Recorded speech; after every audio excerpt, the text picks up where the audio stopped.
Good morning, नमस्ते and hello दोस्तों। मेरा नाम निखिल मावड़े है। I am a real estate consultant based in Pune. मेरे इस फर्म का नाम है प्रॉपर्टी ड्रोन रियल्टी और इस चैनल का भी नाम प्रॉपर्टी ड्रोन रियल्टी ही है। आज मैं जो टॉपिक लेके आया हूँ वो होम बायर्स के लिए मोस्ट इम्पॉर्टेंट टॉपिक है। बिकॉज मैंने बहुत बार देखा है होम बायर्स कंफ्यूज होते हैं कि रेडी टू मूव इन के लिए जाना चाहिए या अंडर कंस्ट्रक्शन के लिए।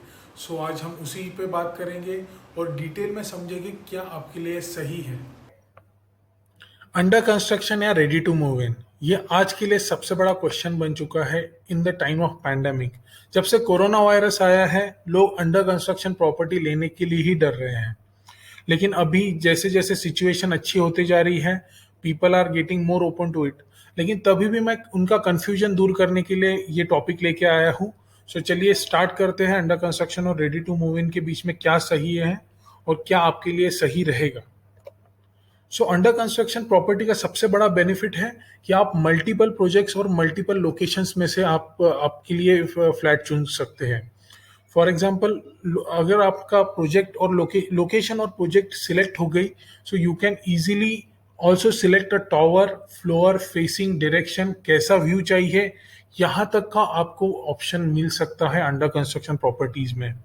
इसमें अभी जैसे जैसे बिल्डर न्यू लॉन्चेस के साथ आता है, नई प्रॉपर्टीज के साथ आता है, he come up with the new schemes like subvention scheme लेके आता है, no EMI till possession, no pre EMI till possession, cashback offers और इसी तरह के बहुत से ऑफर्स अंडर कंस्ट्रक्शन और नए लॉन्चेस में बिल्डर लेके आता है। जो जो अंडर कंस्ट्रक्शन प्रॉपर्टी रहती है वो 30 to 40% चीपर रहती है as compare to ready to move in. Because under construction property की इतनी डिमांड नहीं होती है और वो बनने की रहती है, इसलिए इसका pricing as compare to ready to move in कम रहता है।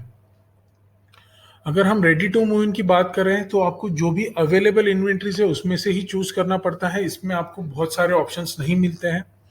ये प्रॉपर्टीज एक्सपेंसिव रहती है as compare to under construction because इनकी डिमांड भी ज्यादा रहती है और मैक्सिमम जो सेल करने वाले लोग रहेंगे वो आपको इसमें से इन्वेस्टर ही मिलेंगे, those who are looking for higher income from the same property. अगर हम रेडी टू मूव इन की बात करें तो इसमें आपको 100% payment within 2 to 3 months करना होता है। और इसका सबसे अच्छा फीचर ये है कि आपको ये जल्द से जल्द पोजीशन मिल जाता है जो एक बार आपका इसमें पेमेंट हो जाने के बाद। अभी सबसे पहले हम एक अंडर कंस्ट्रक्शन का एग्जांपल लेते हैं। अगर कोई कस्टमर अंडर कंस्ट्रक्शन प्रॉपर्टी ले रहा है जो 50 लैक्स में ऑल इंक्लूसिव है, ऑल इंक्लूसिव का मतलब है उसमें सभी तरह के टैक्सेस आ गए और इस प्राइस में उसको ये पूरी प्रॉपर्टी मिल जाएंगी।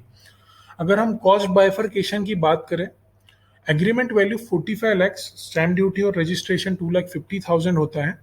अगर और 5% जीएसटी पे करना पड़ता है जो कि 2,50,000 है।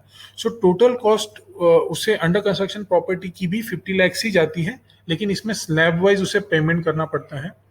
अभी हम एक हाइपोथेटिकल सिचुएशन ले लेते हैं जिसमें क्लाइंट को 80% लोन अप्रूवल मिल गया है इंक्लूडिंग जीएसटी, तो उसे सिर्फ 20% ओन कंट्रीब्यूशन देना पड़ेगा।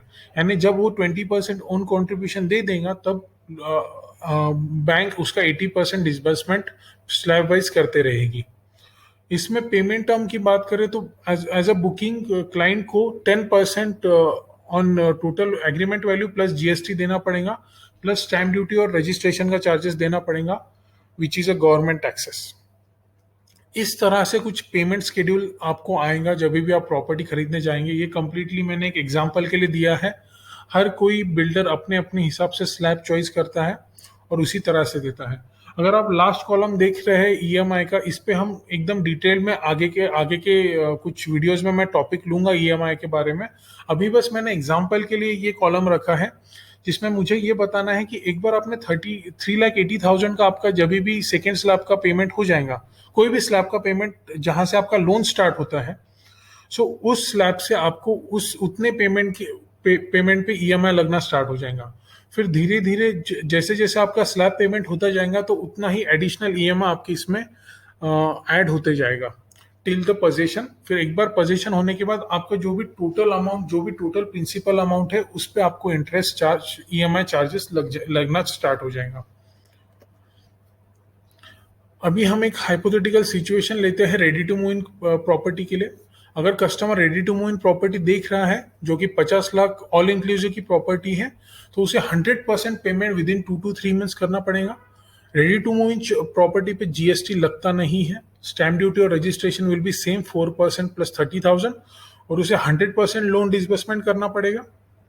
इसमें अगर पेमेंट शेड्यूल की बात करूं तो उसको own contribution as usual 20%, loan amount 80% और स्टैम्प ड्यूटी और रजिस्ट्रेशन इतना उसे पूरा पे करना पड़ेगा, और ईएमआई इमीडिएटली स्टार्ट हो जाएगा एक बार उसका पेमेंट डिसबर्स हो जाता है। तो अगर हम टैक्सेस की बात करें तो अंडर कंस्ट्रक्शन प्रॉपर्टी में 5% GST, stamp duty 4% plus 30,000 registration charge और ओसीआर एंड लोन, इतना ही ये उस पर यही 2 टैक्सेस लगते हैं।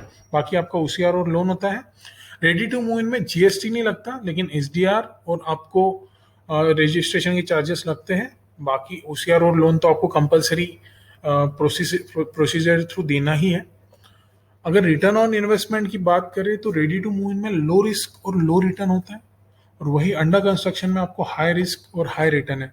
अंडर कंस्ट्रक्शन में हाई रिस्क और हाई रिटर्न इसलिए है बिकॉज इसकी बहुत कम गारंटी रहती है कि बिल्डर ने जो सेट पोजीशन डेट दी है उस पर वो पोजीशन देगा ही या नहीं।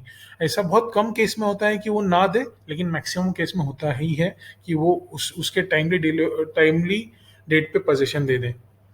इसी के साथ मैं आपको और कुछ स्कीम्स बताना चाहूँगा, गवर्नमेंट स्कीम्स और बेनिफिट जो आपको मिलती है। प्रधानमंत्री आवास योजना के तहत आपको 2,67,000 का बेनिफिट मिलता है आपके लोन अमाउंट में। इसी के साथ आपका अगर वुमेन एप्लीकेंट आपके इसमें आपके फ्लैट में वुमेन एप्लीकेंट है तो उस पर भी आपको 0.5% लेस इंटरेस्ट चार्जेस लगेंगे, और आप टैक्स बेनिफिट ले सकते हैं अप टू 2 लाख रुपीज तक का। So thank you so much guys for watching this video. Please like, share and subscribe. और आपको अगर मुझसे कहीं से भी कनेक्ट करना हो तो you can comment down below. आज का टॉपिक यहीं पे ख़त्म होता है। मैं उम्मीद करता हूँ आपको ये वीडियो पसंद आया होगा, और आपका रेडी टू मूव इन और अंडर कंस्ट्रक्शन के बीच में आपके लिए क्या सही है इसके लिए आपको क्लैरिटी मिल गई होगी। आगे भी मैं ऐसे ही टॉपिक लेके आया करूँगा। तब तक के लिए थैंक यू, धन्यवाद, शुक्रिया। Like, share and subscribe and comment. और आपको अगर कोई भी टॉपिक्स के बारे में जानकारी चाहिए तो आप you can comment down below और मुझे बताइए कि मैं किस चीज़ पे टॉपिक बनाऊं। Thank you so much for watching this video guys. Thank you.